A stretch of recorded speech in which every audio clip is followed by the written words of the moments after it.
Para comenzar voy a leer, o vamos a leer juntos, en la primera epístola de Juan,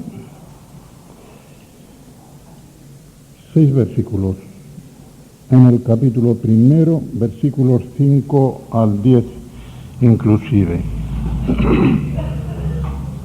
Primera de Juan, capítulo primero, versículos 5 al 10 inclusive. Dice así la palabra de Dios en este pasaje. Este es el mensaje que hemos oído de Él y os anunciamos. Dios es luz y no hay ningunas tinieblas en Él. Si decimos que tenemos comunión con Él y andamos en tinieblas, mentimos y no practicamos la verdad. Pero si andamos en luz, como Él está en luz, tenemos comunión unos con otros y la sangre de Jesucristo, su Hijo, nos limpia de todo pecado. Si decimos que no tenemos pecado, nos engañamos a nosotros mismos y la verdad no está en nosotros. Si confesamos nuestros pecados, Él es fiel y justo para perdonar nuestros pecados y limpiarnos de toda maldad. Si decimos que no hemos pecado, le hacemos a Él mentiroso y su palabra no está en nosotros. Hasta aquí la palabra de Dios. En realidad, solamente voy a tomar medio versículo. Y con ese medio versículo es probable que esté una hora. Quizá no lo esté, ojalá no lo esté porque sería demasiado. Son 2 mensajes que tengo aquí, pero los voy a dar en uno. Y seguidito. Y ahora, con el original que tengo delante escrito aquí, voy a traducir este medio versículo, que es la segunda parte del versículo 7. Dice así, del original, Y la sangre de Jesús, su Hijo, nos va limpiando de todo pecado. Aquí hay que notar primero la conexión de esto con lo que precede y segundo, la importancia de esta afirmación. Noten que está hablando de comunión con Dios, comunión unos con otros, de andar en la luz, es decir, andar en santidad como Él anda en santidad, porque no hay ninguna tiniebla en Dios, no hay ninguna tiniebla moral. Esto es lo que quiere decir aquí la luz. La luz aquí es santidad. Y en el momento en que un hijo de Dios peca, que Él dice, si decimos que no hemos pecado, mentimos y le hacemos mentiroso a Él. Si decimos que no tenemos pecado, no practicamos la verdad. En colisión con esto, al que confiesa su pecado, en realidad el verbo confesar aquí significa decir lo mismo que dice Dios. De modo que Dios está diciendo, has caído. Si tú dices, no he caído, mientes y le haces a Él mentiroso. Si dices lo mismo que Él, eso significa confesar, entonces están en línea con Él. Se supone, por lo tanto, que hay algo de lo cual necesitamos una limpieza. Y ahí es donde viene la limpieza, por medio de la sangre de Cristo. La importancia de esta afirmación nunca se puede exagerar. Y vamos allá. Si comparamos este texto con Hechos 10 y el versículo 15, donde el Señor le dice a Pedro en la azotea de la casa, lo que Dios limpió, tú no lo llames común, no lo llames ordinario, no lo llames inmundo.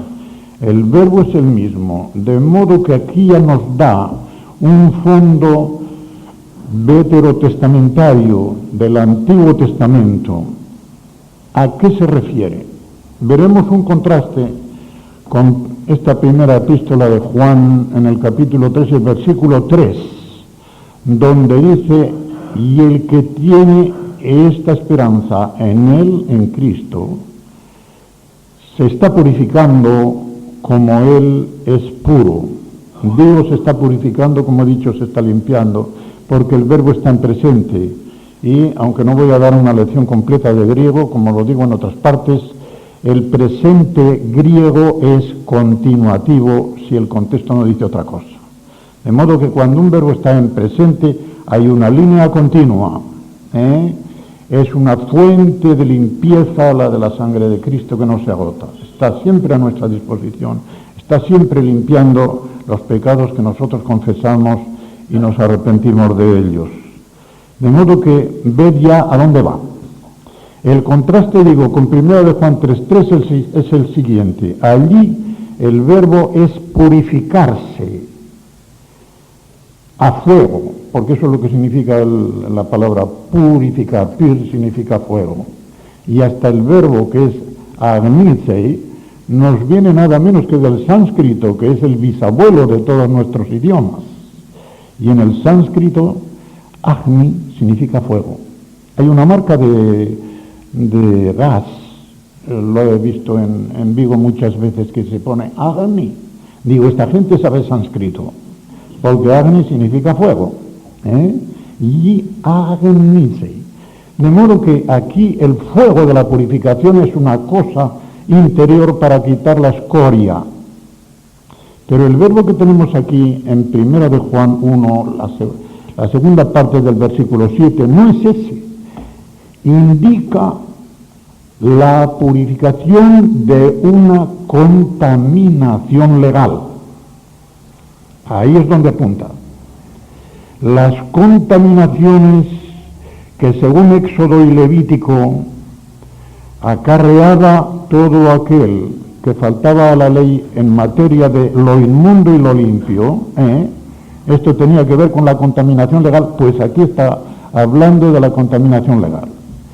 En otras palabras, el pecado contamina por dentro, de forma que hay que purificarse de él, y contamina por fuera, en el sentido de que todo el hombre, cuerpo, alma y espíritu, que el Señor Jesucristo vino a salvar, está en trance de mancha, y el único detergente para esta mancha es la sangre de Cristo.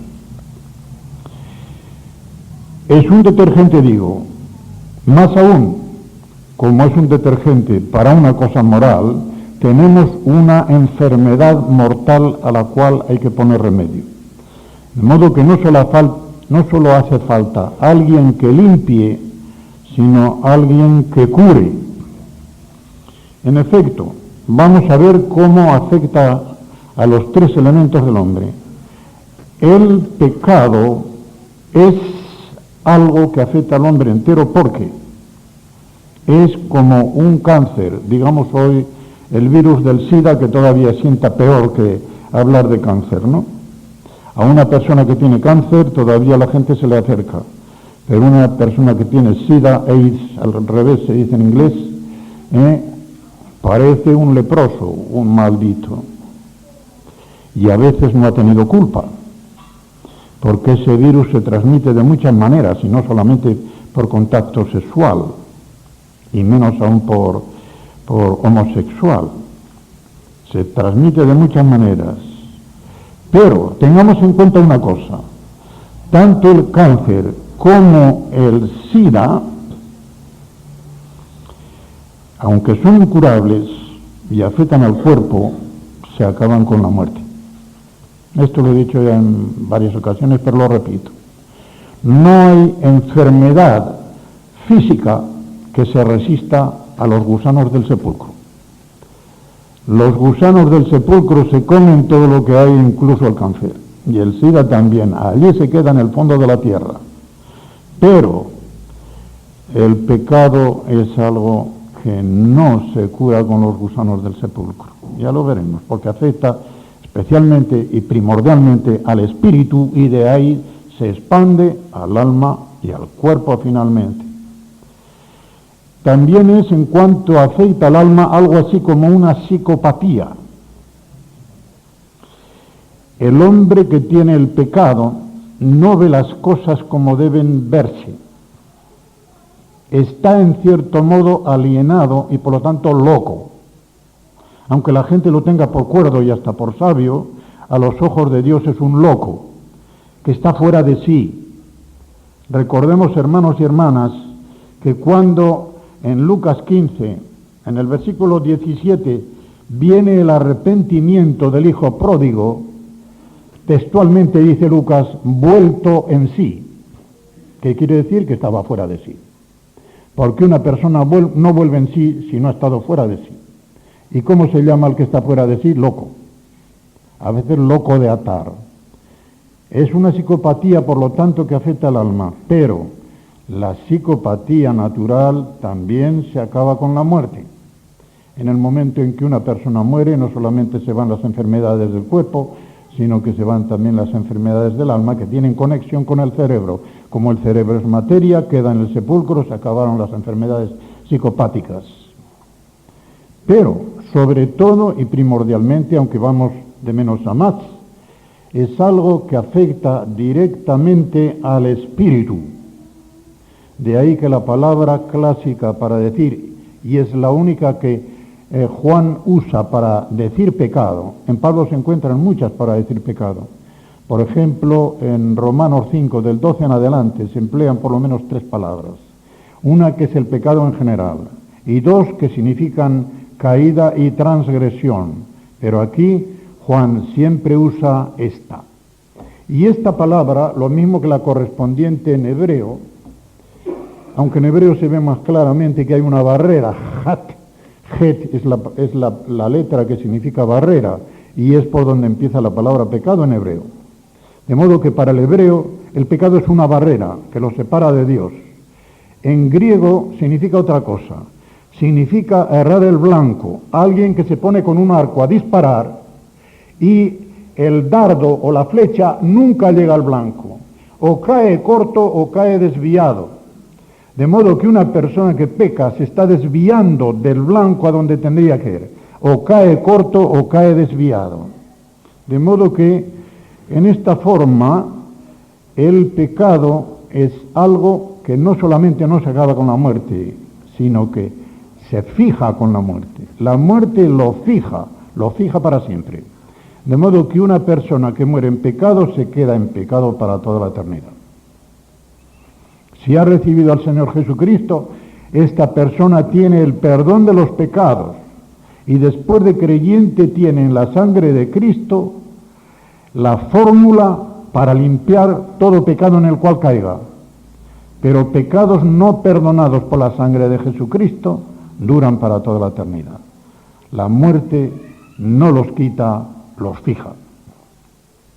Y vamos adelante. Punto segundo. Por tanto, no se cura por medio de la medicina ni por medio de la psiquiatría, sino por la gracia de Dios, mediante la sangre de Jesús, su Hijo, como nos dice el texto. Y ahora aquí tenemos algo muy curioso, muy importante y muy consolador. De este modo, el Hijo de Dios Jesucristo se convierte en el gran donante de sangre. Donante de sangre digo, porque si comparamos en esta primera carta, en el capítulo 3 y el versículo 16, con Juan 3:16, es la manera de acordarse, no creéis que yo tengo una memoria tan extraordinaria, pero sé hacer las conexiones. Los 3:16 los voy buscando por todo el Nuevo Testamento y me ayuda a saber que es un 3:16. Bien. En 1 de Juan 3:16 comienza diciendo que así como Él puso la vida por nosotros, así nosotros también debemos poner la vida por nuestros hermanos. ¿Cómo se pone la vida por otra persona? ¿Dónde está la vida? Entonces vamos a Levítico 17:11 y allí se nos dice que la vida de la persona está en la sangre y por eso la sangre hará expiación de la persona. Curiosamente, en ese versículo 17:11 de Levítico, una sola palabra hebrea, según el contexto, significa 3 cosas: vida, alma y persona, y así está en nuestra Biblia, ¿eh? De modo que en nuestra Biblia hallaréis vida, alma y persona muy bien puestos en su contexto, y en el hebreo no hay más que una palabra. Significa las tres cosas, para que se vea la unión que hay. La vida está en la sangre, sale la sangre, se acabó la vida, pero la vida se ofrece en el altar del sacrificio, hace expiación por la persona. En Hebreos 9:22 se nos dice, sin derramamiento de sangre no hay remisión. Quiere decir, no hay perdón de pecados. Los pecados no se perdonan si no hay derramamiento de sangre. ¿De qué sangre? ¿De la nuestra? No. ¿Por qué? Porque es una sangre manchada. Una sangre manchada no puede limpiar. Tampoco la sangre de los animales, porque la sangre de los animales no puede ser solidaria de la sangre de un hombre. Diríamos, no tienen los mismos factores. La sangre manchada de un hombre solo puede limpiarse mediante la sangre inocente de otro hombre. Y ese hombre ya sabemos quién es, ¿verdad? Es el Hijo de Dios que en su persona divino-humana da mérito infinito como Hijo de Dios a su sacrificio, y por ser hombre como nosotros, excepto el pecado, puede ponerse en nuestro lugar y sustituirnos, no solamente a nuestro favor, sino también en nuestro lugar. Todo esto lo hace Jesucristo como donante de sangre. Y así es médico y cirujano a la vez, no solamente limpia, es médico y cirujano. ¿Esto es bíblico? Claro que es bíblico. Vamos a ver el Evangelio de Lucas, en el capítulo 4 y el versículo 23. El mismo Jesús les dice a sus interlocutores, sin duda me diréis, médico, cúrate a ti mismo. No dice mentís. Luego él se confiesa médico. ¿Y quién lo escribe? Otro médico. Porque Lucas era médico. Si leéis el capítulo 4 de la epístola de Pablo a los Colosenses, en el versículo 14, él dice, está conmigo Lucas, el médico amado. Era médico y qué bien le servía a Pablo, ¿verdad? Un médico de esta categoría, un médico creyente que le acompaña en todo el viaje a Roma, en aquel naufragio y adelante, y está con él en Roma también para cuidarle. Pero el médico principal es Jesucristo. De nada le hubiera servido a Pablo, el médico Lucas, si antes no hubiese sido curado por el médico Jesucristo. Pero ahí está para nosotros. Y de todos los actos de Cristo registrados en los Evangelios, y esto a mí siempre me impacta mucho y lo digo, el que más se cuenta, se menciona, es curar. Pero no ya curar espiritualmente, no, curar físicamente. Incluso podéis tomar muchas porciones de los Evangelios en que se nos dice que Jesucristo estuvo toda una tarde, hasta bien avanzado, curando a todos los enfermos que le traían, y no dice que les predicase ni un átomo de sermón. ¿Por qué? Él sabía que si el hombre no es curado en su totalidad, no es curado de ninguna manera. Alguien ha dicho, y se dice con mucha razón, no se puede predicar el Evangelio a estómagos vacíos. De la misma manera podríamos decir, y mucho más, no se puede predicar el Evangelio a estómagos enfermos. De modo que el hombre tiene que estar sano por completo. De ahí que el inglés dice muy bien cuando está hablando de sanar y salvar, make whole, hacer entera a una persona. Y os voy a decir algo más. El verbo salvar en griego, soso, no significa solamente salvar el espíritu, significa sanar. Y sanar, por lo tanto, afectando al hombre entero. Recordaréis que en Primera de Tesalonicenses, en el capítulo 5 y el versículo 23, el apóstol está implorando la bendición de Dios sobre vosotros, espíritu, alma y cuerpo, vuestro ser entero, dice. Dios no se queda a medias. toma a la persona como es, íntegramente, la salva íntegramente y trata de salvar el cuerpo, el alma y el espíritu. Y de ahí que tengamos obligación de cuidar nuestro cuerpo, nuestra alma y nuestro espíritu. Si no podemos abusar de cosas que perjudican al cuerpo, es porque perjudican a nuestra persona. Y Dios, que nos ama bien, nos da mandamientos para cuidar de nuestro cuerpo, de nuestra alma y de nuestro espíritu, nada menos que esto. Vamos pues a la clínica, vamos al teatro de operaciones, como suele decirse, aunque la palabra teatro al que está allí sufriendo no le hace mucha gracia, pero al fin y al cabo teatro es una palabra griega que dice espectáculo, y claro, espectáculo por lo menos para los cirujanos es, no para el pobrecito que está sufriendo, aunque claro, con la anestesia ya es otra cosa. De modo que en este lugar donde opera este cirujano que es Jesucristo, hay un gran tablero de anuncios que se ve en la Biblia claramente para todo paciente, y en él se nos dan 7 detalles. Primero, ¿quién es el médico? El médico es Jesús, el Hijo de Dios, tan Dios como el Padre y tan Dios como el Espíritu Santo. Y mirad, por ser el Hijo de Dios, sabe curar y puede curar, porque es omnipotente. Por ser el Cristo, o sea, el ungido, no necesita ni estudiar la carrera, ni que lo llamen al oficio. Está llamado al oficio por el Padre, que lo ungió con el Espíritu Santo. Isaías 61, el primer versículo. Por ser Jesús, que significa Yahvé salva, Dios salva, no puede menos de querer ejercitar el oficio. Ya lo creo. ¿Qué más quiere él que salvar? Segundo, ¿quiénes son los pacientes? Los pacientes en sentido exclusivo, solos ellos son los hombres, todo ser humano.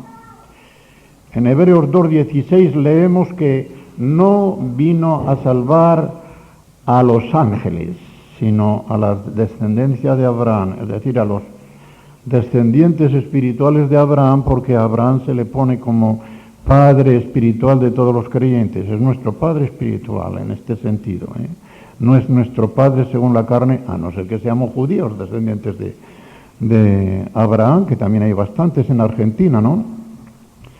Y esto es en sentido exclusivo, quiere decir solo los hombres. Y en sentido inclusivo, todos los hombres, todos los hombres. En Hebreos 2:9 ya se nos dice en qué forma están vinculados todos los hombres a esto. Los hijos que él me dio, le dice al Padre. Y en 1 de Timoteo, en el capítulo 2, los versículos 4, 5 y 6, ya sabéis lo que dice allí, de que Dios desea, más bien que quiere, el verbo significa desea, desea que todos los hombres sean salvos, cuidado en pasiva, y lleguen al conocimiento de la verdad. Y continúa, porque hay un solo Dios y un solo mediador entre Dios y los hombres, Jesucristo hombre. Jesucristo como hombre es mediador, está en medio. Como Dios no puede estar en medio porque está en un extremo. En un extremo está Dios, en otro extremo está el hombre pecador. Entonces alguien que una estos dos extremos tiene que ser hombre por una parte y Dios por la otra. Entonces Jesucristo es Dios hombre, está unido de tal manera que puede ponerle la mano en el hombro al Padre porque es igual a él, y nos pone la otra mano en el hombro a nosotros, porque es igual a nosotros, excepto el pecado. Este es el árbitro que Job deseaba ver. Libro de Job, capítulo 9, versículos 33, y decía, si hubiese entre nosotros un árbitro, no lo hay, que pueda poner la mano sobre nosotros dos. Qué nostalgia tenía Job, pero esa nostalgia fue curada en el Calvario. Allí Jesucristo pudo poner una mano sobre el Padre, otra mano sobre nosotros. Y con esta mediación llevarnos a la redención, llevarnos al rescate. Tercero, ¿cuál es la enfermedad? Ya hemos dicho que es el pecado. Es una enfermedad mortal que lleva a la muerte segunda si no acudimos a este médico. Segundo, es una enfermedad contraída por herencia. Romanos 5, de 12 en siguiente, ya sabemos que la corrupción de nuestro corazón, el pecado de naturaleza, como suele decirse, lo llevamos por herencia de nuestros primeros padres, concretamente de Adán. Porque si Adán no hubiera pecado, Eva no nos hubiera podido contraer. Tengamos en cuenta una cosa que a veces se pasa por alto. Cuando Dios le envió el mandamiento a Adán, no comerás de este árbol, del árbol de conocimiento del bien y del mal, no comerás porque el día que comieres morirás. Quiere decir, te harás mortal. ¿Cuándo se lo dijo? Antes de formar a la mujer. Pero la mujer estaba dentro de Adán, del varón, porque de allí iba a salir en pocos versículos más adelante. Dios le da una especie de anestesia a Adán y en ese sueño profundo, en ese sopor, como dice la palabra, le quita una costilla y dice, y llenó carne por ella. No quiere decir que no llenara también el hueso, pero para dar a entender que aquel agujero quedó tapado. Entonces, sí que tenemos una corrupción por dentro heredada. Pero además, esta enfermedad que está por dentro, yo me la imagino, con un poco de imaginación, que esto tiende a salir al exterior por modo de erupciones. Hay muchas erupciones que vienen de la sangre, no sabemos por qué. ¿Y qué le pasa a este? Pues tiene urticaria, ¿qué habrá comido? Conejo en malas condiciones, o tal, urticaria. Es una cosa que nace de dentro, porque la sangre iba mal, sale fuera. La sangre de nuestro corazón va mal, tienen que salir muchas erupciones fuera. Todos los pecados actuales que cometemos personalmente tienen su origen allá. En otras palabras, cometemos pecados personales porque somos pecadores, no a la inversa, ¿eh? En la Iglesia Católica Romana se entiende a la inversa. ¿Cometes pecados personales? Es que eres pecador. No. Cometemos pecados personales porque somos pecadores, no a la inversa. Llevamos el pecado allá adentro. De modo que estas erupciones, como yo las llamo, para entendernos de alguna manera con ilustraciones que nos hagan captar mejor esta cosa, afectan primero al corazón en forma de malos pensamientos, etcétera, como dijo el Señor cuando estuvo contando que las cosas que entran no perjudican al hombre. No estaba refiriéndose a los gérmenes malos que lleven, sino en cuanto a lo espiritual, lo que entra, dice, no perjudica al hombre porque ya sabemos por dónde va y dónde termina. Pero en cambio lo que sale por la boca, eso es lo que perjudica al hombre. ¿Por qué? Porque lo que sale de la boca es que nace en el corazón. De lo que abunda el corazón, eso viene a rebosar a la boca. Entonces, si al corazón afecta en forma de malos pensamientos, yo pongo, por ejemplo, aunque está en los tres sinópticos, en los lugares paralelos, podéis verlo donde mejor, en el Evangelio según Marcos, en el capítulo 7, versículos del 20 al 23. Afectan a la boca también, esta erupción a la boca, con lo malas que son las erupciones en la boca, o te impiden hablar o te impiden comer, que aún es peor. Porque si puedes comer sin hablar, menos mal. Pero lo contrario, a la boca, ¿en qué forma afectan? En forma de palabras corrompidas. ¿Qué dice el apóstol Pablo? En Efesios 4, llega al versículo 29 y dice, ninguna palabra corrompida salga de vuestra boca. Y dice que las palabras que salgan tienen que ir aderezadas con sal y con gracia. Diríamos como la lechuga, con sal y pimienta, hombre. Con sal y con gracia. ¿Por qué? Porque si somos los creyentes la sal de la tierra y somos la luz del mundo, cada palabra que salga de fuera de nuestra boca tiene que ser una palabra que edifique. Una palabra con gracia y con sal que preserva de la corrupción, no una palabra corrompida que contagia a los demás y les hace corromperse. Y luego afecta también a las manos, en forma de obras pecaminosas. En la epístola de Santiago, en el capítulo 4 y el versículo 8, se habla allí de pecadores, limpiad las manos. Ordinariamente, las manos es corrientemente el instrumento con que el hombre mayormente peca. Y cuando digo el hombre, sobre todo el varón, porque las mujeres suelen pecar con la lengua más que con las manos. Pero para eso tiene Santiago grandes porciones sobre la lengua. Fijaos ahora qué contraste. Sangre de Jesucristo que limpia todas estas cosas, en el cuerpo, en el alma y en el espíritu. Y ahora vamos a Isaías en el capítulo 1, en que Dios se está quejando de su pueblo. Y dice, al llegar al versículo 15, llenas están de sangre vuestras manos. Llenas están de sangre vuestras manos. Y sin embargo aquí leemos que si en nuestras manos hay sangre de Cristo, cuanto más llenas mejor, porque estarán más limpias. Pero en la forma que estaban, las manos llenas de sangre de los judíos a los cuales Dios está apelando. En el primer capítulo de Isaías aquello era una abominación. ¿Por qué? En Proverbios, en el capítulo 6, el versículo 17, entre las 6 cosas que aborrece Dios, o más concretamente Yahvé, a mí no me gusta decir Jehová, para no darles ocasión a los testigos de Jehová de decir que le seguimos la corriente, nada de eso. Está completamente demostrado que el original nombre de Dios era Yahvé, nada de Jehová. Lo de Jehová es una puntuación puesta en el siglo VI de nuestra era, porque los rabinos que hicieron la puntuación creyeron que era una irreverencia el decir el nombre de Yahvé conforme estaba. Entonces, ¿qué hicieron? Le pusieron la puntuación de Adonai con un Sheva. No voy a explicar lo que significan todas estas galimatías, pero para que sepáis que hay una falsificación del nombre por falsa reverencia. Pero el nombre claramente fue Yahvé. Pues bien, Yahvé es el que aquí aparece aborreciendo 6 cosas. Y entre las 6 cosas que aborrece son las manos derramadoras de sangre inocente. Sin embargo, hay unas manos y un corazón que derramó sangre inocente, fue el de Jesucristo.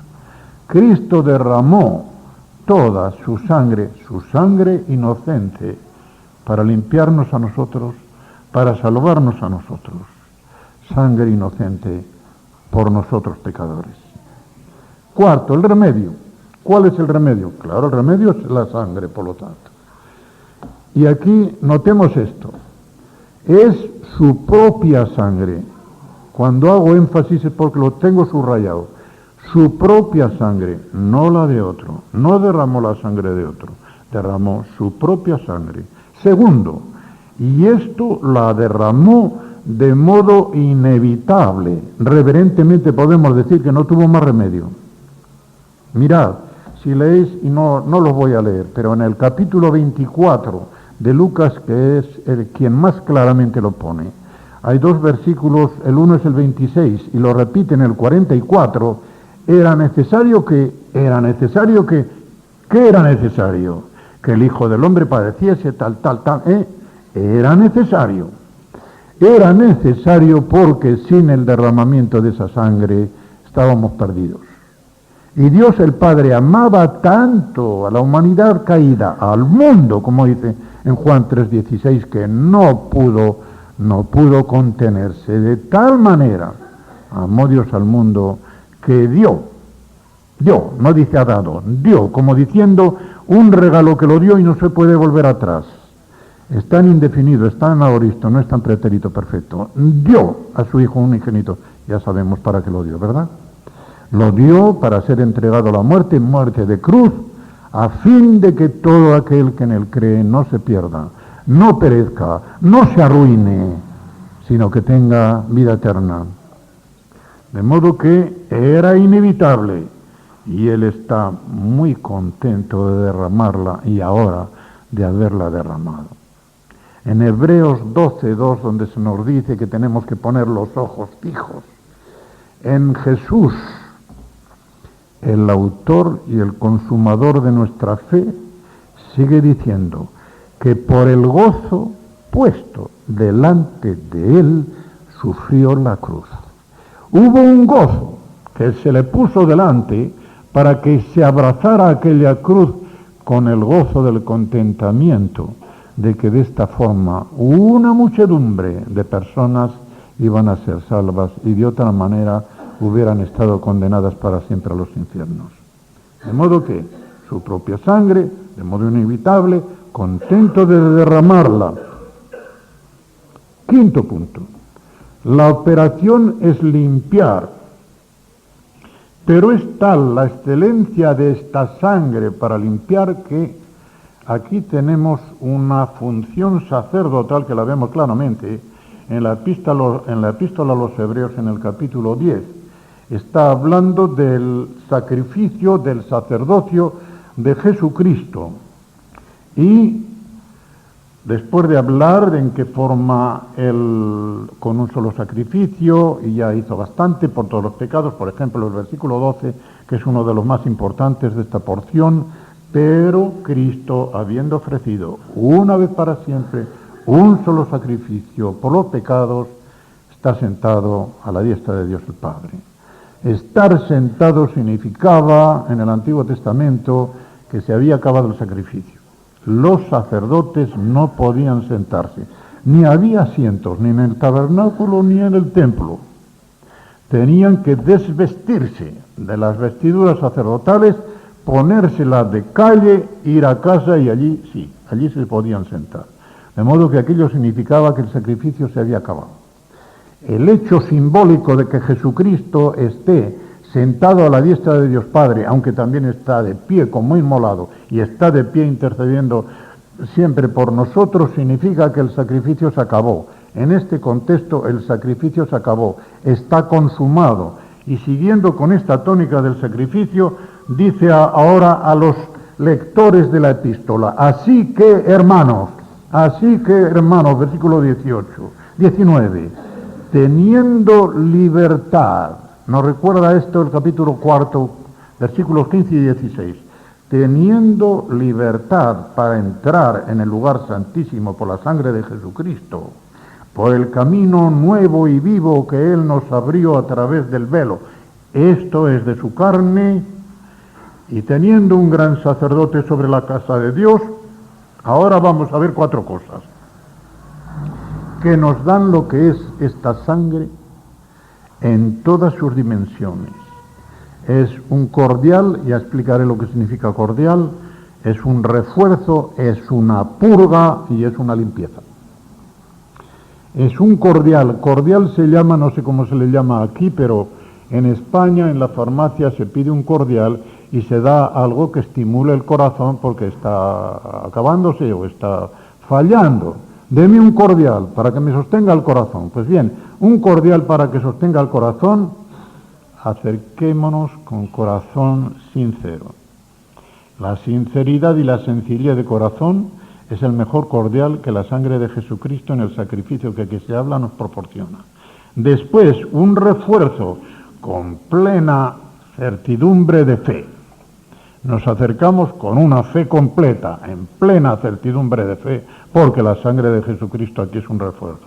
Y después dice, purificados los corazones de mala conciencia. Aquí está la purga. Hay que purgar el estómago cuando hay indigestión. Y cuando el pecado te ha estado fastidiando el estómago espiritual, necesitas una purga. Y esta purga está aquí. Purificados los corazones de mala conciencia. Cuando esta mala conciencia se abre y confesando a Dios el pecado, echa ese pecado, es que la purga ha causado su efecto, ¿verdad? Y queda la limpieza final. Lavados los cuerpos con agua limpia, para que se vea el plan sacerdotal de que la contaminación legal también había que lavarla, lavando los cuerpos con agua limpia. Y allí estaba el vargueño o la fuente aquella que tenían los sacerdotes en el templo para que se lavaran las manos antes de comenzar los sacrificios. No podían ir allá con las manos sucias. Y se supone, se sabe, que antes de entrar en el templo o en el tabernáculo se habían lavado también los pies. Lavado los pies, lavadas las manos, lavado el cuerpo, para que la limpieza fuese total. Sexto, la eficacia de esta sangre es doble, en cuanto a la enfermedad y en cuanto a la permanencia. En cuanto a la enfermedad, dice que limpia de todo pecado. Es decir, primero, de todos los pecados, y segundo, de toda clase de pecado. ¿Veis la diferencia? La una va a la extensión, la otra va a la cualificación. No hay ninguna clase de pecado que no pueda ser limpiado por esta sangre. El crimen más abominable del mayor criminal de este mundo queda borrado y limpio, blanco, como si no hubiera pasado nada, si se le aplica esta sangre. Toda clase de pecado y de crímenes. Estaban muertos en delitos y pecados, nos dice Pablo en Efesios 2, ya desde el versículo primero. Pero, Dios que es rico en misericordia, tal, todo lo que hizo con nosotros en Cristo, y luego ya, salvos de gracia, mediante la fe, vamos por el camino de la santificación, una vez que hemos adquirido la justificación. Y en cuanto a la permanencia es perpetua porque el verbo está en presente. Ya he explicado antes que el presente griego del suyo es continuativo. De modo que esto quiere decir que, primero, nunca pierde su eficacia, y segundo, que se extiende a todos los tiempos, desde el primer ser humano que en profecía y con vistas al Calvario ya fue limpiado por la sangre, aunque sangre de animales, pero que tipificaban la sangre del Cordero Inmaculado. Ya sabéis cómo fueron limpiados Adán y Eva, ¿no? Ellos se vistieron con un delantal de hojas de higuera, pero lo que el hombre se viste no sirve para nada. No servía para ocultarles el pecado. Entonces, ¿qué hace Dios después de aquella maldición que echa la serpiente, lo que le dice a la mujer, lo que le dice al hombre? Entonces les quita las hojas de higuera y los viste con túnicas de pieles. Para que hubiera túnicas de pieles es que habían muerto animales. ¿Quién los sacrificó? Allí no había nadie más que Adán y Eva y Dios que estaba con ellos. Es de suponer que Satanás no iba a sacrificar animales para que fueran curados aquellos a quienes había hecho caer, ¿no? Luego, la lógica aplastante es que Dios mismo sacrificó animales y derramó su sangre para con las pieles poder vestir a Adán y a Eva de su justicia, no de la de Adán y Eva que la buscaban con las hojas de higuera. La justicia de Dios por medio de la sangre derramada que ya apuntaba a la sangre del Cordero Inmaculado en la cruz del Calvario. Y finalmente en cuanto a esta parte, queda todavía un poquito. El objetivo o la finalidad de esta operación abarca la justificación y la santificación. La justificación. En Romanos 3, los versículos 24 y 25, está diciendo el apóstol que somos justificados mediante la redención que es en Cristo Jesús, a quien Dios puso como propiciatorio, dice el original, como propiciatorio, es decir, instrumento de propiciación. La palabra que hay allí en griego es distinta de la que pone en Primera de Juan 2, donde se dice que Jesucristo es la propiciación por nuestros pecados. No es la misma, ¿eh? En Romanos 3:25 es el instrumento de propiciar, es decir, la cubierta, parecido a la cubierta que cubría el arca, y cubriendo el arca cubría las tablas de la ley rotas, y por lo tanto el incumplimiento de los mandamientos de Dios por parte de los judíos. Aquello lo cubría la cubierta del arca, y sobre los extremos del arca se derramaba la sangre, y con ello Dios no veía. pasaba por alto los pecados de los hombres. Pero aquí la cubierta ya es el mismo Jesucristo, es la propiciación en persona. Y así lo pone Juan en esta carta primera suya, en el capítulo 2 y el versículo 2. De modo que por medio de la fe en su sangre, os voy a decir una cosa porque el hiperbatón, que en griego, hiperbatón significa descolocación, la descolocación de las palabras, que en griego y en latín son normales, en castellano es anormal. Y por lo tanto, al traducirlo, hay que traducirlo de forma que esa descolocación se coloque. Nuestra Reina Valera del 60 dejó la descolocación tan descolocada como la había hecho el griego, ¿verdad? Y si no se ponen dos comitas, se entiende mal, porque viene a decir, puso como propiciación por medio de la fe en su sangre. No somos justificados por medio de la fe en su sangre. Somos justificados por la propiciación que Dios hizo en la sangre de Cristo y que nosotros nos apropiamos creyendo en Él. No creyendo en la sangre, sino creyendo en Él que puso a Jesucristo como propiciatorio por medio de su sangre. ¿Eh? De modo que, para entenderlo hay que poner como propiciación, o propiciatorio mejor, coma, por medio de la fe, otra coma, en su sangre. Y ahora si queréis sacar ese por medio de la fe fuera y ponerlo detrás, tanto mejor, ¿eh?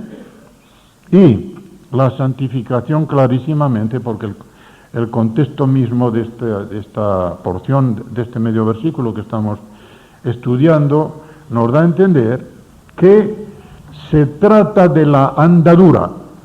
Otro concepto que hay que tener bien claro, siempre que leáis en el Nuevo Testamento, estarén es la justificación. Andarén es la santificación. Estarén significa que hay una raíz, un injerto, estás plantado en Cristo, injertado en Cristo, justificado porque estás en Él. Pero en el momento en que estás injertado, vas a empezar a andar. Y esa andadura es la vida cristiana por el progreso de la santificación. De modo que si aquí se habla de andar en Él, de andar como Él anda en luz, está hablando de la santificación, y desde luego porque Juan se está dirigiendo a creyentes, no está dirigiendo a inconversos. El Evangelio es para salvar a los inconversos, la carta es para edificar a los creyentes. Entendiendo así, se ve cómo se complementan el Evangelio según Juan y la primera carta de Juan. De modo que a la luz de este contexto vemos que habla también de la santificación. Y paso a la segunda parte un poquito más deprisa. Entonces, el antitipo es la sangre de Cristo, la sangre de las víctimas es el tipo. Lo tenemos en Hebreos 9, los versículos 12 al 14, ese versículo 14 que dice que Jesucristo por el Espíritu Eterno se ofreció a sí mismo. Fue el Espíritu Santo el que le dio las fuerzas a la humanidad de Cristo, no a la persona divina, para que se ofreciera en la cruz. Es muy lindo el decir, sí, Jesucristo murió por nosotros en la cruz. No nos paramos a pensar la tortura que aquello significó físicamente para Cristo, pero sobre todo la tortura moral. La tortura moral de llevar sobre sus hombros el pecado de la humanidad y los pecados de todos los que habían de creer en Él. Y la tortura espiritual de verse desamparado por el Padre. Un Dios desamparando a otro que es Dios. Dios el Padre desamparando a Dios el Hijo que es tan Dios como Él. Eso no hay nadie que lo entienda. Y yo digo que ni siquiera en el cielo lo entenderemos. O mejor dicho, lo entenderemos pero nunca lo comprenderemos. Entender es meterse, comprender es llegar hasta el fondo. Hasta el fondo no llegaremos nunca. Aunque lo entendamos, que ya podemos comenzar a entenderlo acá. Si tenemos al Espíritu Santo que nos lleva hasta las profundidades de Dios en la medida que nosotros nos dejamos guiar por Él. ¿Qué clase de eficacia tiene esta sangre de Cristo? ¿O de dónde le viene a la sangre de Cristo esta eficacia? Pues le viene de todo esto que voy a decir ahora. Y aquí se ve a quién tiene en mente Juan cuando está escribiendo esta epístola. Lo dije en Carlos Paz, sí, donde tuve que explicar toda la primera carta de Juan. Juan está apelando aquí contra una herejía que se llama gnosticismo, no agnosticismo. La A en griego es lo contrario de lo que sigue. Agnóstico es el que no conoce, gnóstico el que conoce, demasiado. Conoce de una manera que no debería conocer, o cree que conoce más de lo que sabe. ¿Sabe lo que dice el apóstol Pablo? Mejorando a Sócrates, que decía, conócete a ti mismo. El que cree que sabe algo, 1 Corintios 8:2, el que cree que sabe algo, todavía no sabe nada como lo debería saber. ¡Qué fabuloso! Una persona que dice, yo ya lo sé, ya conozco esto, y tratas de cosas espirituales y tratas de la palabra de Dios y crees que sabes tanto, pues mira lo que te dice Pablo, todavía no sabes nada como lo deberías saber. El que se siente ignorante delante de Dios y se conduce humildemente por medio del Espíritu Santo, ese es el que sabe. Ese es el que sabe. Pero el que cree que sabe y se pone por encima de los demás y los mira por encima del hombre, eso no sabe nada. Porque no sabe como lo debería de saber. Y en el versículo 3 lo explica, dice, pero el que ama a Dios, ese es conocido por él. Ese sí que sabe. El que ama es el que sabe. Porque el que ama construye, el que cree que sabe, ¿qué hace? El conocimiento. Infla, dice el apóstol en el primer versículo. El conocimiento infla, hincha como un globo, que a veces es muy grande, le pinchas con una aguja y en que se queda en nada.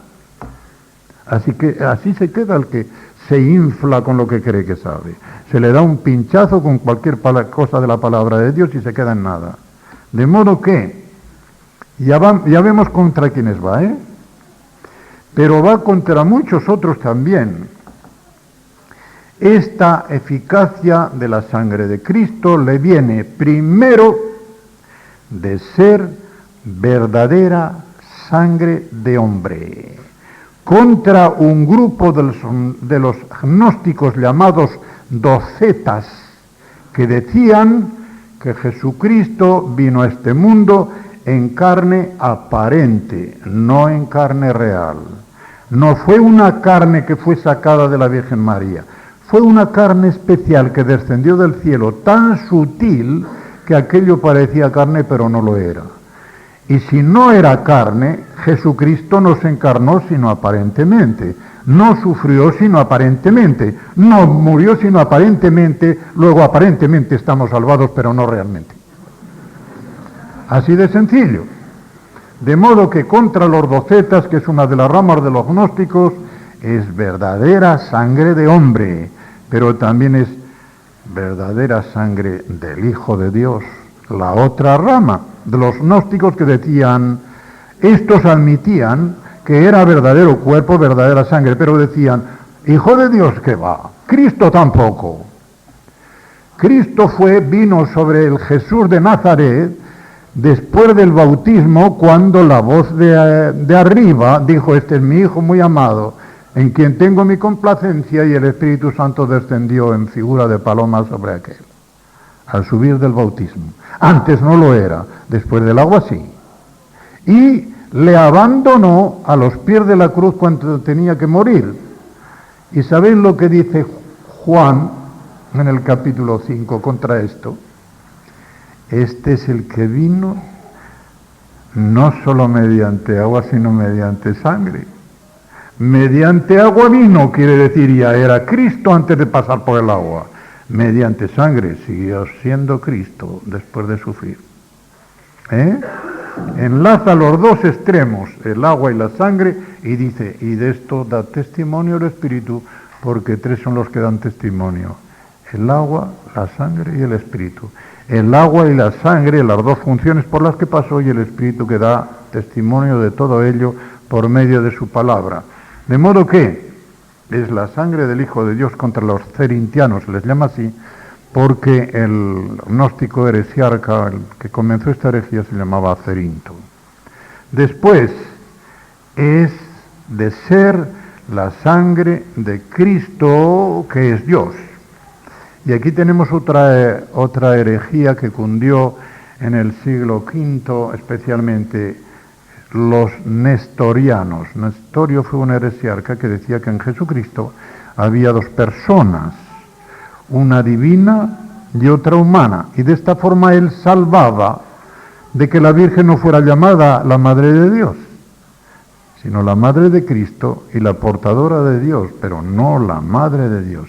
Contra esto, el concilio de Éfeso, el año 431, definió solemnemente que en Cristo no hay más que una sola persona y que por lo tanto la Virgen María podría ser llamada Madre de Dios teniendo en cuenta, ya se salvó en salud, de que no fue madre de la divinidad, sino madre del Hijo de Dios según la carne, en cuanto a la naturaleza humana. Y así lo tenemos que sostener, porque nos encontramos en una posición muy incómoda si en esto atacamos a los católicos romanos. Mucho cuidado. Pues bien, de ahí le viene la eficacia. Cuarto, de ser la sangre de un gran sumo sacerdote que es santo.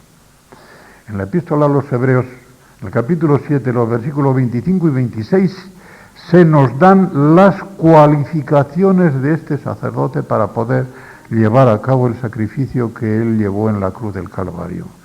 Tenía que ser santo, tenía que ser inmaculado, sin mancha, apartado de los pecadores moralmente, cuidado, no se apartaba físicamente, pero moralmente estaba a millones de leguas del pecado.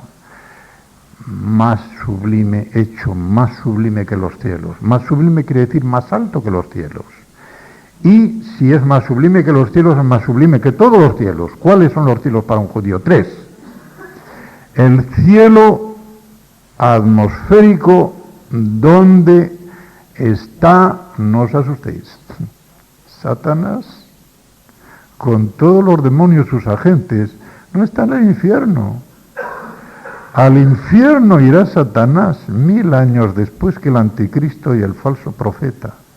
2 seres humanos van a ir al infierno antes que el diablo. Qué cosa más rara. Y Jesucristo dice en el capítulo 25 de Mateo que Dios preparó el infierno no para los hombres, sino para el diablo y sus ángeles. Y sin embargo van a ser 2 hombres los primeros que van a ir. Y después de 1000 años irá el diablo. El infierno está preparado, pero todavía no hay nadie en él. No hay nadie en él. Pero el que tiene en esta forma la sangre del gran sumo sacerdote santo, aquel que tiene esa cualificación tan grande, va exaltado con él hasta más encima del tercer cielo. El segundo es el cielo de las estrellas y el cielo de los ángeles, que por eso ángeles y estrellas se toman como sinónimo muchas veces, incluso en el Antiguo Testamento. En Isaías 40, después de hablar de los ángeles, habla de las estrellas y dice que Dios las llama una a una, y las llama por su nombre y van saliendo. Descorre Dios la cortina azul, así lo veían los judíos, y entonces sale el firmamento estelar. Que salga ahora Sirio, que salga ahora la Osa Menor, que salga ahora la Osa Mayor, que salga ahora Venus, que salga tal, y van apareciendo. Qué cosa tan preciosa, qué cosa tan poética. Y en el último, en el tercer cielo, al cual dice Pablo que fue arrebatado, yo no sé si en cuerpo o fuera del cuerpo, en 2 Corintios, en el capítulo 12, ahí está Dios en su trono, Jesucristo a su derecha, y legalmente ya estamos todos los creyentes allá, exaltados con Él legalmente, y lo estaremos realmente cuando lleguemos allá y el Señor nos haya tomado hacia sí. Y finalmente, siendo sangre del Dios hombre, su eficacia y su mérito son infinitos. Y así tenía que ser dada la negrura de nuestro pecado. Yo he dicho alguna vez, y lo repito ahora, creo que lo dije por primera vez en la Semana Santa del año 1990 en Vigo. Si Jesucristo no fuera Dios, los pecados tan negros, tan pesados y tan numerosos de la humanidad lo hubieran aplastado. Así. No hubiera podido tenerse, lo hubieran aplastado. Si Jesucristo pudo soportar el peso de todos los pecados que el Padre puso sobre sus hombros, fue porque, siendo hombre, era también Dios. Era también Dios. Y teniendo una fuerza y un mérito y un poder infinitos, podía con todo ello, y podía de tal manera que me atrevo a decir, que la fuerza y el mérito infinitos de la sangre de Cristo por ser el Hijo de Dios supera a todo pecado y a todo crimen, por grande que sea, más y mejor que la cúpula del firmamento a los mayores palacios de este globo. Pueden levantarse rascacielos, ¿verdad? Como se les llama, rascar los cielos, ¿de qué va? ¿Por qué le ponen ese nombre? Si no rascan más que un poquito en la atmósfera, rascar el cielo de ninguna manera. No hay cosa que pueda rascar el cielo. Mira dónde han ido los astronautas. Mira a Yuri Gagarin, el idiota de él. Bueno, ya está difunto, que perdone, ¿verdad? Yuri Gagarin, que sube a dar una órbita a 300 kilómetros de la Tierra y dice, he subido al firmamento y no he encontrado a Dios por ninguna parte. Un salto de pulga y quiere encontrar a Dios. Pobrecito, pobrecito, ¿verdad? Como si Dios estuviera al alcance de la mano de un ruso ateo, vamos, hombre. De modo que no hay nada de nada. Y por todas las galaxias y hasta lo último que están viendo los telescopios más poderosos, que dice que están llegando hasta el Big Bang, hasta donde llegó la explosión primera, que es listos que son, ¿verdad? ¿Y dónde está Dios detrás de esa explosión primera? Infinitamente distante y a la vez infinitamente cercano. De modo que, ¿cómo va a llegar? Así que, desde esa infinita distancia, los pecados de los hombres son como nada. Pero, en cierto modo, y ahí es donde están las metáforas de la Biblia dándonos algo muy grande. ¿Habéis notado una cosa? Cuando en el Antiguo Testamento, especialmente en los Salmos, se habla de la creación, dice que es un juego de los dedos de Dios. Pero ahora mirad cuando se habla de la salvación, y hay dos imágenes que se complementan. Con el brazo extendido y remangado. El brazo extendido, tener que hacer así, significa toda la extensión del poder de la fuerza de un hombre, en la metáfora que tiene la Biblia. Y remangado. Hay un refrán en Aragón que dice, Dios te libre de aire colado y de fraile remangado. Porque los frailes, hasta los mansos, cuidado cuando se remangan, Y sobre todo los gorditos que están de tal. Cuidado cuando se remangan, que dan buenos puñetazos, De modo que aparece así Dios con el brazo extendido y remangado para dar a entender, aunque a Él no le cuesta nada, pero a nosotros nos tiene que impresionar esa obra de la redención que es infinitamente más poderosa de nuestra parte que la obra de la creación, aunque a Dios le cuesta lo mismo crear que redimir. Y de esto, como digo, solo la sangre de Cristo nos puede limpiar. Pero, ¿cómo se aplica? Y aquí ya vamos hacia el fin. Se aplica por fe. Y no hay otro medio. El hombre pecador no puede hacer nada de sí mismo, ningún esfuerzo, ningún mérito, sino solamente aplicarse esta sangre de Jesucristo por fe. Y esto quiere decir que creer no es hacer un esfuerzo, no es una obra. Es algo que Dios nos pide como un receptáculo. Abre la mano y yo te pondré el regalo. Abre la boca, te la llenaré. Abre el corazón y te lo voy a llenar de amor, de gozo, de paz, de salvación. Ahí está. Y podría decir algo más. Lo que dice David en el Salmo 51, en el versículo 7, cuando está diciendo, purifícame con hisopo. Hay una purificación del pecado interior. Así es como se asperjaba la sangre de los sacrificios sobre el pueblo. Y es muy bonito, pero no lo voy a decir aquí. ¿En qué forma se pone en el 14, en el capítulo 14 del Levítico, está la purificación del leproso y la confirmación por parte del sacerdote de que el leproso está limpio? Allí están simbolizadas ya las tres personas de la Santísima Trinidad, cada una en su función. El agua en la función del Padre. ¿Recordáis lo que dice en Jeremías 2:13? Está hablando el Padre, está hablando Yahvé. Y dice, 2 males ha hecho mi pueblo. Me abandonaron a mí, ¿qué? Fuente de aguas vivas. Y se cavaron para sí mismos cisternas rotas que no retienen agua. Fuente de aguas vivas, el Padre. ¿Dónde está la sangre? El Hijo. ¿Dónde está el aceite? El Espíritu Santo. De modo que el sacerdote tenía que poner justamente, no me lo dejo en el tintero porque esto es una cosa tan preciosa, había puesto la sangre sobre el lóbulo de la oreja derecha, sobre el dedo pulgar de la mano derecha y sobre el dedo pulgar del pie derecho, en el oído para escuchar, en la mano para obrar, en el pie para andar, para caminar. Y dice después que el sacerdote tenía que poner el óleo, figura del Espíritu Santo, exactísimamente en el mismo lugar donde había puesto la sangre, porque el aceite del Espíritu Santo tenía que obrar allí donde el Hijo derramaba su sangre. De modo que el Espíritu Santo aplica solo y todo lo que el Hijo llevó a cabo en la cruz del Calvario.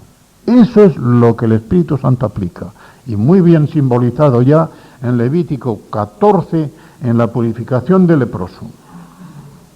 Y hay un punto aquí que lo añado precisamente, y no voy a levantar liebre, pero sé que aquí, y no sé dónde, en Argentina, ha habido en algún tiempo un poco, no diré de pánico, pero de turbación. No sé quién y cómo predicó o dijo algo que conturbó al hablar de la sangre de Cristo. Y hago esta pregunta y la voy a responder.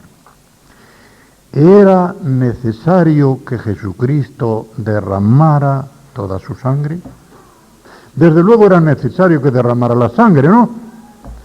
Hebreos 9:22, sin derramamiento de sangre no hay perdón. Y ese versículo no hay quien lo tumbe. Es palabra de Dios bien fuerte. Si Jesucristo no derrama su sangre, estamos perdidos. De modo que Él tenía que derramar sangre. Derramar toda su sangre, a esto contesto de una manera tajante.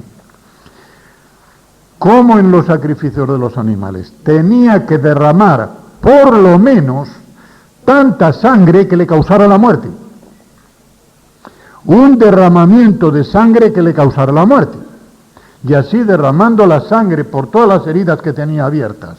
Y así estuvo derramando la sangre, no solo en los azotes, que aquello no nos salvó si no hubiera sido por la sangre derramada en la cruz, pero en la sangre derramada, las horas que estuvo en la cruz, por aquellas heridas de los pies y de las manos, iba saliendo la sangre continuamente hasta producirle la muerte. Pero Él nos amaba tanto que derramó más de la que necesitábamos. Su amor se hubiera quedado relativamente corto si Él no derramaba toda su sangre. Y sabéis lo que pasó, ¿no? Ya estaba muerto. Y el mismo centurión que había hecho que a los que estaban a su derecha, a su izquierda, todavía vivos, les quebrantaran las piernas para que por medio de una muerte súbita no llegasen al día siguiente al ocaso, sino que fueran enterrados antes de ponerse el sol, porque después había otro día, y era el sábado. Entonces dice que cuando llegaron a Jesús, viendo que ya estaba cadáver, el centurión tomó la lanza y, sin duda ninguna, desde aquel lado, tendría que ser izquierdo o zurdo, como decimos, pero seguramente lo era por la forma en que está explicado allí en el Evangelio, la forma en que lo hizo. A atravesarle el costado, que le entrase por el corazón, y nos dice que salió sangre y agua. ¿Qué quiere decir esto? Que ya era cadáver porque estaba el suero separado de los hematíes, separado de los coágulos de sangre. De modo que, aún así cadáver, las gotas de sangre que hubieran quedado allí, aunque cuajadas en forma de grumos, salieron también, para que no quedase ninguna duda de que el derramamiento de su sangre había sido tan completo como el amor que nos tuvo. Y a esto yo pongo una conclusión final. Estoy dirigiéndome, creo que me dirijo a creyentes. Si hay alguna persona que no es creyente aquí, que vea lo que se juega en no aplicarse por fe la sangre de Jesucristo, no tiene remedio para su pecado. La muerte segunda, que es la muerte eterna, es lo que le aguarda, el infierno, para siempre sin remedio. Pero sí, hablo solamente a creyentes, os voy a decir una cosa muy solemne. De la eficacia de la sangre de Cristo por un lado y de la negrura del pecado por otro, deducimos la especial gravedad que tiene el pecado del creyente. Porque el pecado del creyente no es una bofetada al vecino de al lado, es una bofetada a tu padre. Es cierto que tu padre ya te tiene justificado y no te va a desheredar, y te dirá que con tal que te apliques esa sangre de Cristo confeso y arrepentido, otra vez tienes restaurada la comunión. Pero eso no quita para que la bofetada que se da al Padre tenga una gravedad especial. El inconverso da bofetadas a un amo que no es su padre. Dios no es el padre de los inconversos. Los inconversos tienen un padre bien claro, que lo dice Jesucristo en el capítulo 8 del Evangelio de Juan, dirigiéndose a los judíos. Vosotros sois de vuestro padre el diablo. Él es homicida y mentiroso desde el principio, como vosotros. Como vosotros. Hipócritas, mentirosos y asesinos porque querían matar a Jesucristo. Pues bien, si es una cosa tan tremenda, los creyentes hemos de tener un horror al pecado, una bofetada a nuestro Padre.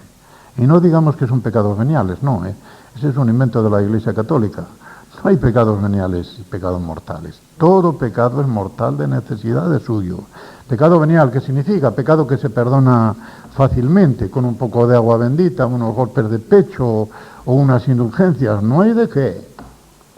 Todo pecado es una injusticia. Todo pecado es contra la ley, dice Juan en el capítulo 5, ya al llegar a los versículos 16 y 17. Y dice, claro, hay pecado que no es de muerte. Hay pecado que no es para muerte. Pero todo pecado es una injusticia. Todo pecado quebranta la ley. Así que no digamos que es pecado pequeño. Y aquí tengo citado, no lo voy a leer. En 1 Corintios 6, en los versículos 9 y 11, el apóstol hace hincapié en que no solamente somos hijos de Dios, somos templo del Espíritu Santo, santuario de Dios, y cada pecado del creyente deshonra ese santuario y entristece al Espíritu Santo que habita allí. Que estas meditaciones, que estas reflexiones no se vayan enseguida al salir por la puerta, que las recordemos en cada momento y que al menos sean como una especie de campanillazo cuando tenemos la mala fortuna de caer, y que nos digan, levántate presto, confiesa a tu Padre tu pecado, arrepiéntete de él está con los brazos abiertos, dispuesto a perdonarte en virtud de la sangre de Cristo.